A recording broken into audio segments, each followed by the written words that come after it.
Assalamualaikum warahmatullahi wabarakatuh. Selamat pagi semuanya. Bertemu lagi dengan saya Ibu Lia Fitratul Hasanah. Di sini saya akan menemani kalian dalam belajar materi pendidikan agama Islam. Sebelum kita mengawali pembelajaran pada hari ini, kita berdoa terlebih dahulu ya. Kita memulai pembelajaran pada hari ini dengan membaca basmalah bersama-sama. Bismillahirrahmanirrahim. Ya. Sebelum kita memulai pembelajaran pada hari ini, Ibu ingatkan jangan lupa absen pada link yang telah Ibu share di Google Classroom ya. Pada pertemuan kali ini kita akan membahas mengenai haji dan umroh. Adapun beberapa tujuan yang harus kalian capai yaitu peserta didik mampu menunjukkan sikap bersyukur atas kebesaran Allah Subhanahu wa taala. Kemudian mampu mendefinisikan mengenai haji, mampu menyebutkan dalil wajib haji bagi yang mampu menjelaskan ketentuan haji dalam Islam, dan juga mampu menerangkan pelaksanaan ibadah haji. Langsung saja kita mulai pembelajaran pada hari ini. Pertama yang akan kita bahas yaitu mengenai haji. Pengertian haji. Haji secara bahasa yaitu berasal dari bahasa Arab, yaitu hajja yang artinya menyengaja sesuatu. Sedangkan secara istilah yaitu menyengaja mengunjungi Ka'bah atau Baitullah untuk melakukan amal ibadah sesuai dengan syarat-syarat yang telah ditentukan. Ya, itulah pengertian haji secara bahasa dan juga secara istilah. Selanjutnya mengenai dalil wajib haji bagi yang mampu. Itu terdapat pada Quran Surat Al-Imran ayat 97 yang berbunyi Bismillahirrahmanirrahim, fihi ayatum bayyinatum maqamu Ibrahim wa man dakhalahu kana amina walillahi 'alan nasi hajjul baiti man istata'a ilaihi sabila wa man kafara fa innallaha ghaniyyun 'anil 'alamin. Artinya, di sana terdapat tanda-tanda yang jelas, di antaranya makam Ibrahim. Barang siapa memasukinya Baitullah, amanlah dia. Dan di antara kewajiban manusia terhadap Allah adalah melaksanakan ibadah haji ke Baitullah, yaitu bagi orang-orang yang mampu mengadakan perjalanannya ke sana. Barang siapa mengingkari kewajiban haji, maka ketahuilah bahwa Allah itu Maha Kaya, tidak memerlukan sesuatu dari seluruh alam. Quran Surat Al-Imran ayat 97. Selanjutnya mengenai cara pelaksanaan haji. Ada 3 cara pelaksanaan haji. Yang pertama ifrad, yang kedua tamatu, dan yang ketiga qiron. Apa sih itu ifrad? Jadi ifrad itu kita melaksanakan ibadah haji terlebih dahulu, baru kemudian melakukan umroh. Untuk tamatu itu kebalikan dari ifrad. Tamatu itu melakukan umroh dahulu baru kemudian mengerjakan haji. Kemudian yang ketiga qiron. Qiron itu mengerjakan haji sekaligus ibadah umroh. Itulah ada 3 cara pelaksanaan haji, yaitu ifrad, tamatu, dan juga qiron. Kemudian syarat wajib haji. Ada 5 syarat wajib haji. Yang pertama yaitu beragama Islam. Jadi kalau orang yang tidak beragama Islam maka tidak diwajibkan haji. Kemudian yang kedua baligh. Orang yang belum baligh juga tidak diwajibkan untuk haji. Yang ketiga berakal sehat, tidak mengalami gangguan dalam masalah kesehatan akal. Kemudian merdeka, bukan budak. Yang kelima mampu. Jadi kalau orang yang tidak atau belum mampu itu tidak diwajibkan haji, karena syarat wajib haji itu salah satunya mampu. Selanjutnya mengenai rukun haji. Rukun haji itu ada 6. Yang pertama ihram disertai dengan niat, yang kedua wukuf, yang ketiga tawaf, 4 sa'i, yang kelima tahallul, dan yang keenam tertib. Yang pertama ihram disertai dengan niat. Bagaimana sih itu ihram disertai dengan niat? Yaitu berniat untuk memulai mengerjakan haji dengan memakai pakaian putih dan juga tidak berjahit. Itulah ihram yang disertai dengan niat. Yang kedua wukuf. Wukuf itu hadir di padang Arafah dari mulai tergelincirnya matahari, yaitu pada waktu duhur pada tanggal 9 Dzulhijjah sampai terbenamnya matahari tanggal 9 Dzulhijjah. Kemudian yang ketiga tawaf, yaitu kegiatan mengelilingi Ka'bah sebanyak berapa kali? Ya, sebanyak 7 kali. Dengan posisi Ka'bah itu di sebelah kiri, dimulai dan diakhiri dari sudut Hajar Aswad. Kemudian selanjutnya ada sa'i, berlari-lari kecil dari Bukit Sofa dan Marwah sebanyak 7 kali. Kemudian tahallul. Apa itu tahallul? Ya, jadi tahallul itu kegiatan mencukur rambut kepala sekurang-kurangnya itu 3 helai. Bagi laki-laki itu lebih utamanya apabila mencukur seluruh rambut kepalanya. Itu lebih utama ya, dicukur seluruh rambut kepalanya. Kemudian yang keenam tertib.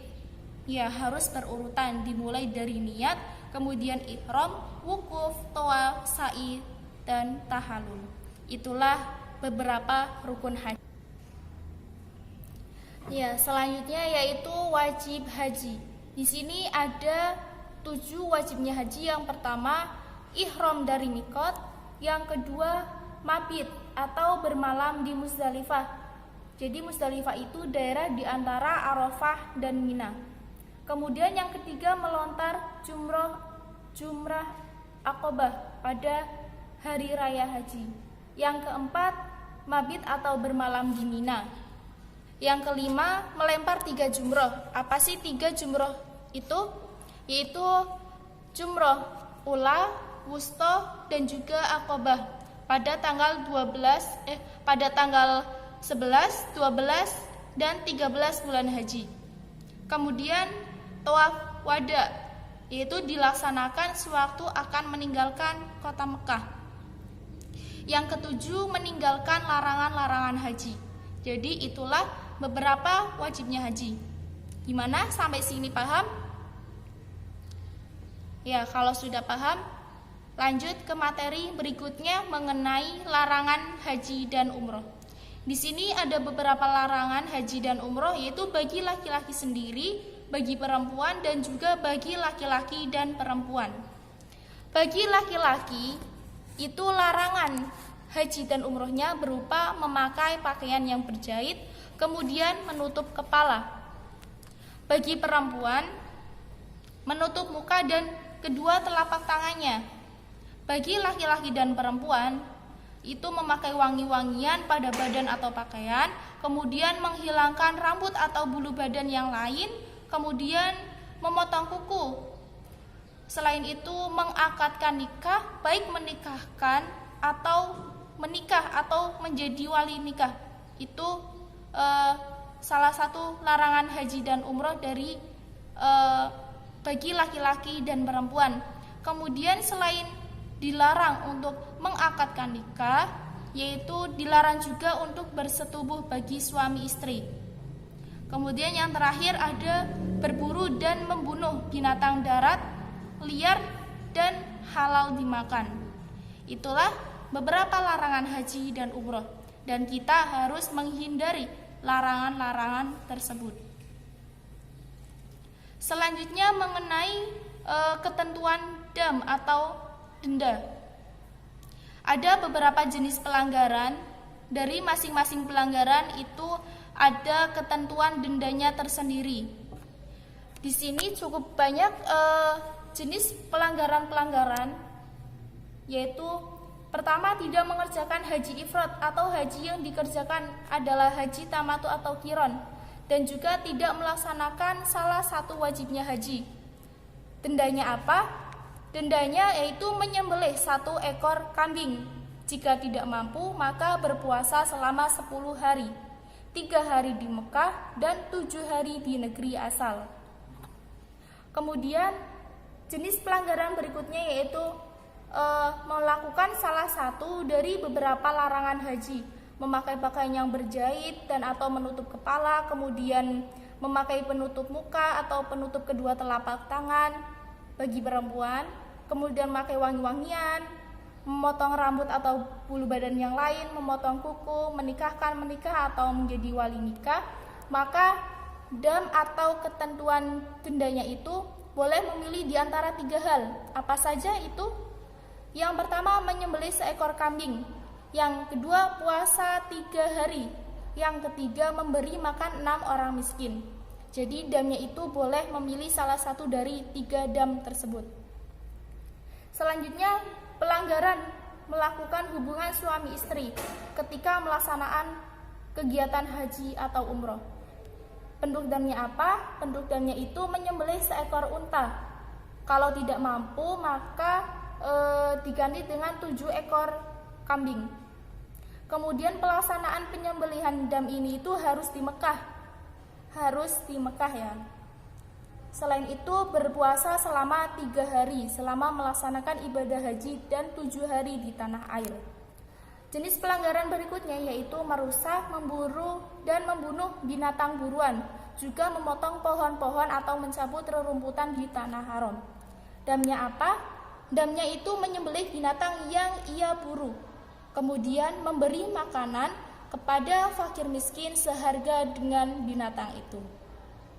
Jadi banyak sekali pelanggaran-pelanggaran sesuai dengan ketentuan damnya.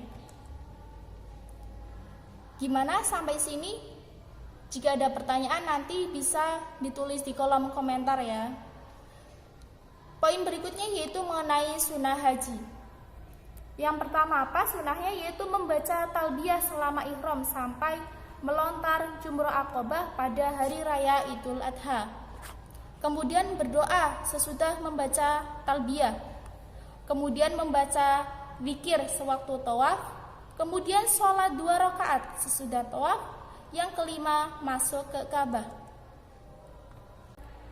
Poin selanjutnya yaitu pelaksanaan ibadah haji. Yang pertama itu ihram, berniat mulai mengerjakan haji. Yang kedua, pelaksanaan yang kedua yaitu tawaf qudum, yaitu tawaf yang dilakukan ketika sampai di Mekah.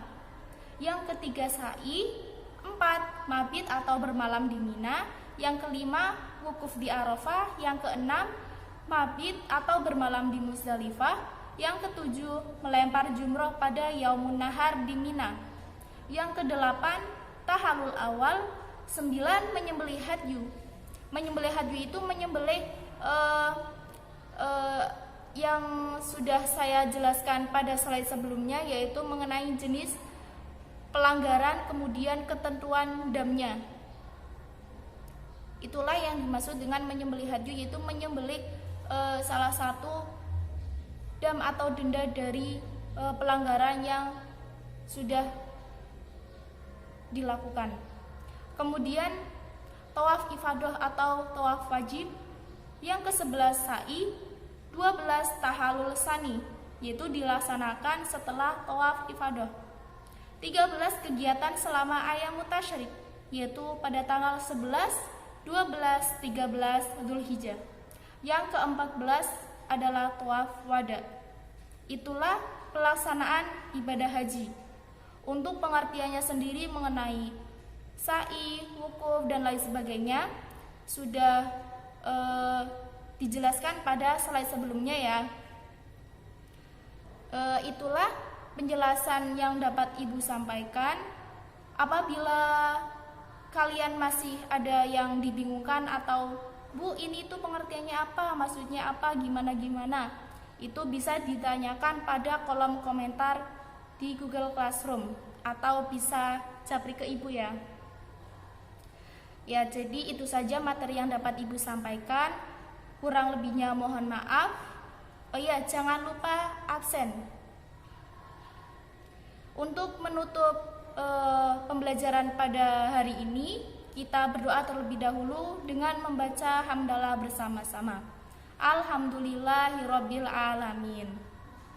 Sekian dari Ibu, kurang lebihnya mohon maaf. Sampai berjumpa di pertemuan berikutnya. Wassalamualaikum warahmatullahi wabarakatuh.